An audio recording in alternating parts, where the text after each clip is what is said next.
Welcome to this video on price action trading. After completing this video, you will be able to explain what price action trading is and list the various tools that are used in price action trading. Take a look at the price chart of the Apple stock on screen. Let's assume you want to trade this stock. Therefore, you'll try to determine the price trend of this stock and take a trading decision accordingly.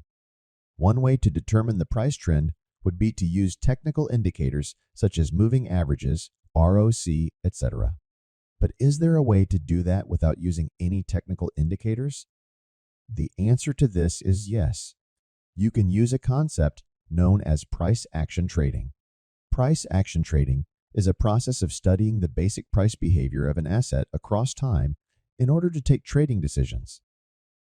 Instead of using any technical indicators, it involves taking trading decisions based on the understanding of the asset's price movement. One thing to note is that price action trading is only used for short-term and medium-term trading and not for long-term trading and investing.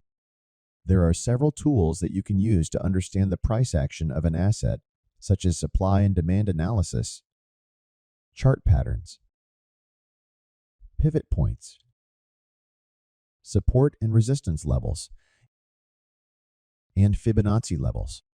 You will learn about each of these tools and how to use them in this course. That's all for this video.